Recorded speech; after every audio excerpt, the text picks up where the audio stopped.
Hello. Greetings. We're in 1 Corinthians chapter 9. Paul has just laid out his case for those who preach the gospel to be supported. So already he's set up what we, if we're witnesses, call a clergy class, someone who are professional, who are supported financially for what they do. But then he says, I have waived my rights. Even though I am sent with a mission that's the rest of my life, I don't expect to be paid for it. I don't expect to receive any remuneration for what I do. So he supports himself. Mm-hmm. And we made the point that does anyone in the governing body today support themselves? Mm-hmm. Or do they expect to be fully supported for the work they are doing? Yeah. As an apostle, he has the right to, though. Now he wants to talk about the difference between being an apostle and what responsibility that lays upon an apostle that you think, if you're a witness, is also on you. That is, he says elsewhere in Acts that there's blood guilt upon him if he doesn't do what he's called to do. Just like Ezekiel in the Old Testament has watchman's responsibility, but not every prophet, not every priest like Ezekiel had that watchman responsibility. Somehow it's been downloaded by J.F. Rutherford, of course, onto every Jehovah's Witness. Yeah. So when Paul says, woe is me, it's about you. Yeah. You have to say the same thing. So we want to read it from the New World Translation, see if there's any major difference in the way Paul reasons in their translation. Okay. So 9, verse 16 to 23. Now if I am declaring the good news, it is no reason for me to boast, for necessity is laid upon me. Really, woe to me if I do not declare the good news. If I do this willingly, I have a reward, but even if I do it against my will, I still have a stewardship entrusted to me. What then is my reward?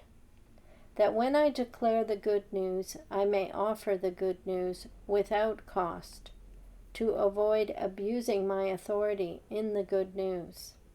For though I am free from all people, I have made myself the slave to all, so that I may gain as many people as possible. To the Jew I became as a Jew in order to gain Jews.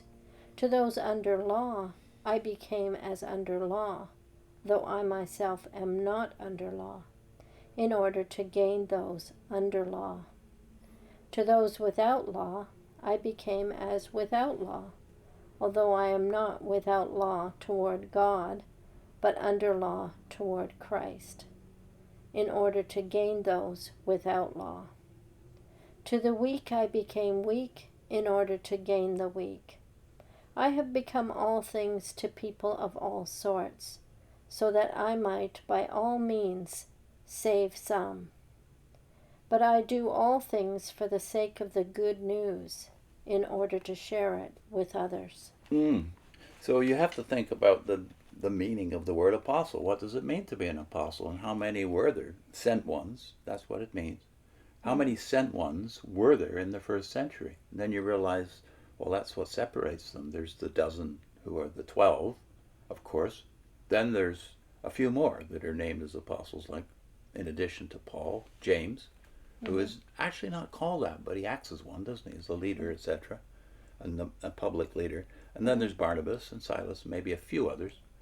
But they're the sent ones. Just like in the Old Testament, the prophets are the sent ones. They're the ones who God gives a specific ministry to, which is a public ministry. And then you realize what the Watchtowers got away with in making this everybody. So when you read about imprisonment, it's the apostles that are thrown in prison. Yeah. It's not every Christian out there. It's the leaders.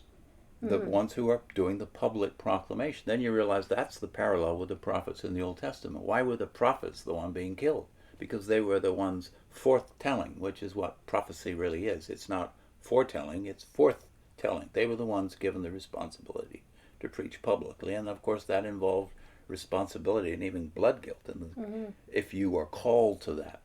Yeah. But that's the criminal thing about the Watchtower transferring all this responsibility onto people who do not have the training Paul had or a prophet had. You don't have Paul saying, woe is you if you don't do this. He talks personally about himself, and he talks about being a steward. Yeah. So he's been given an assignment, and he was given an assignment. Acts tells us when he's first called, he's told, you are going to be a witness to Christ now. Yeah. Well, that's what I'm going to have you do. Yeah. Everybody knew that this made him an apostle. It set him apart from other Christians. Yeah. But before we even go to a few texts from Acts that amplify this thought about the special assignment that the apostles had, what does he mean when he says to the Jews, I became as a Jew? And we think, well, that means he kind of knew how to talk to them. He was a Pharisee. Yes, he certainly knew how to talk to them because he was a Pharisee, and that's an elite class. Estimate is that there's about 6,000 of those among the 6 million or so Jews that are alive during those years. So God picks the right man for this job, but that's not what it means here. When it says I became as a Jew, he's saying everywhere I went, even though I am the apostle to the Gentiles, that's my special assignment, everywhere I go, I start with the Jew first. Yeah. So he would go to the synagogue, worship as a Jew. That's right. And when he went to Jerusalem, he went to the temple and worshipped as a Jew, even including offering a sacrifice, according to Acts 21. Yeah. So he didn't just know how they thought. He behaved as they behaved. Yeah. And he did what they did. So that's not like us as witnesses at all. I mean, I would say, even to the extent of we might know some of the beliefs of different religions. We're told, well, they believe this, so this is what you should say to them, or these are the arguments you should use. But it's always presented as you have to be armed with how to talk to them, what to say to them, win the argument, basically. Yeah. It's not about understanding people. So I think that's been one of the major changes, I would say, as a Christian from when I was a Jehovah's Witness. You have the freedom to listen to people. You didn't have that as a witness. You're kind of scared to listen to people. How about going? You're a little nervous that they might say something that you don't know how to answer, or you don't understand, or you can't answer properly. Yeah. Effectively. But it's always with you in the driver's seat. Like you are at their door by surprise. You're not not there by appointment. And you're preaching at them, you're teaching them, you're talking to them. You're always in the driver's seat. So you don't try and understand why someone has a belief or a conviction. You don't make the effort to try and understand why they believe it so that you can better communicate with them. But of course, the bigger point for Paul and for us to think about, if we're coming from that background, is, are you comfortable worshiping with people who have the same Bible as you, but don't have the same beliefs as you? Paul goes to these meeting places, synagogues, where these people have the same Bible. They express the same hope even. He makes that point frequently. But they are not Christians. They don't know Christ yet. You of course, brand everybody out there as not Christians because they're not Jehovah's Witnesses. But would you be comfortable, if you're a witness, going to a place where people worship the same God as you, or they claim to, and they read from the same book as you, but they're not converted yet? I remember one of our friends used to say, I don't call them non-Christians. I call them, what was it? Pre-Christians.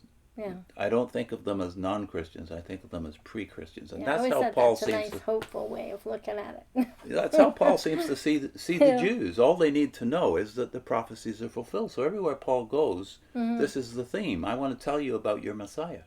He doesn't think of himself as of a different religion, and yet we do. If we're trained to be, as witnesses, we go. We wouldn't think of going into a church, not even to witness. You wouldn't be allowed to. Yes, you would be You'd be disfellowshipped if you went. But you certainly wouldn't go to their worship. In the old days, there were some bold witnesses I knew who would go right up to a church or a clergyman in the street, or outside a church, but not in, outside. You were allowed to go as long as you didn't participate in worship, but it would be very rare that any witness would go to a church. You never thought, well, maybe I should go listen to the sermon with the people, and then afterwards talk to the people about No. Scripture. That would be too far for the for the average witness, and it would certainly be too far for the governing body for you to do that. But Paul knew these people were not Christians Yeah. before he went. Yeah. Whereas when we think about church, these people do claim to be Christians. They do claim to be You just believers in the same Jesus don't as believe you. them. Well, not the same Jesus. We'll correct ourselves on that one. Yeah. They claim to believe in Jesus the Messiah. Yeah. And you yet view them as false worshippers. So I'm glad that we have Paul to correct us of this misapprehension. Mm-hmm. In Acts, just to give you a sample of what Paul's method was, it says Paul went into the synagogue of the Jews in Thessalonica, and as was his custom, it says, on 3 Sabbath days he reasoned with them from the Scriptures, explaining and proving that it was necessary for the Christ to suffer and to rise from the dead. So he's using their Bible to convince them that Jesus is really the Messiah. 18:4 says about Corinth, when he first went there, he reasoned in the synagogue every Sabbath. Every Sabbath. Do we think he just went in to witness? Mm-hmm. No, he's there to worship. And tried to persuade Jews and Greeks, because there are Gentiles in those churches who have still not made the step to become fully Jews. And then in Acts 9, in talking about Paul's conversion, you have it given to him. He has a special assignment that nobody else has. Given to him from the Lord. Yeah. And what is that assignment? This is what the Lord said to Ananias, preparing Ananias to meet this Saul of Tarsus, right? Mm-hmm. Here it is. But the Lord said to him, Ananias, go, for he is a chosen instrument of mine to carry my name before the Gentiles and kings and the children of Israel. Notice Israel's added to Paul's assignment here. Yeah. But he went to the Jews first. And it's Christ's name Christ's name. that he's going to bring to them. So not only do Jehovah's Witnesses have the wrong method, because they take this responsibility on themselves and don't realize prophets and apostles have this responsibility. They're specially gifted and they're specially trained for this responsibility. Not only do witnesses, though, have the wrong method, because they think it's their assignment, for one thing, and they don't do what Paul did, but they have the wrong message. It's not about Jesus, their message, is it? Mm-hmm. Mm-hmm. What's our link? Paul's custom in public preaching. Would JWs worship with non-JWs? Taking up this passage in Acts 17 more closely. Mm-hmm. And the suggestion is to read the description in that video, Mm-hmm. in that link. We'll put that description, we'll transfer it into the new The description. new one. Okay. Yeah. Good. Remind me to do that. All right. See you soon. Bye.